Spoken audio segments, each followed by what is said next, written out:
If I had $0 to my name, this is exactly what I would do. And I'm gonna explain to you from step by step on what I would do to regain that wealth, right? So the number one thing I definitely would recommend, and this is kind of, kind of in the same situation, so I'm kind of following what I'm gonna do right now exactly.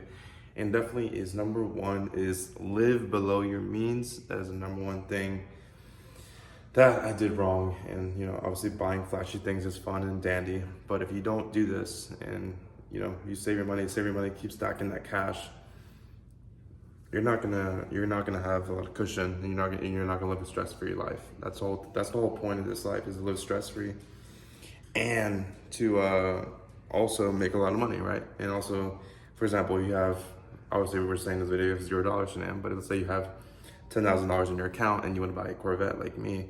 You do not buy the Corvette. You literally, this is what I did. I put a down payment, $10,000 on the Corvette, my whole life savings on the Corvette, and then ended up having to downgrade to a Tesla just because it was too expensive, and I couldn't keep up with it, the payments. So definitely number one, live below your means. And then number two is definitely work as hard as possible before you can work smart. So what I mean by this is saying, hey, DoorDash, Uber Eats, but in the same time, if you have a car, you can do this, by the way. DoorDash, Uber Eats, whatever, side gigs, side hustles.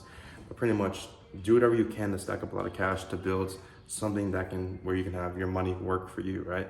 Where you're, leveraging passive income, right? So for example, building a YouTube channel or building a product. Those are the best things to do when to make passive income, right? And to literally make money when you sleep. That's the whole goal of this game. When you have money working for you, it's a glitch. It's infinite glitch, right?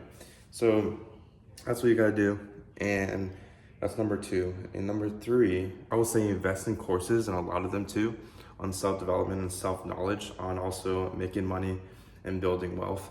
I think it's definitely very underutilized. And also just make your YouTube feed really recommend you content on the make money niche, and you can see where it takes you, like Alex Ramosi, a lot of those type of guys that will help you, learn financial knowledge and financial literacy, right? And I'm still learning too. I don't know everything. I'm just kind of giving you advice on what I would do, right?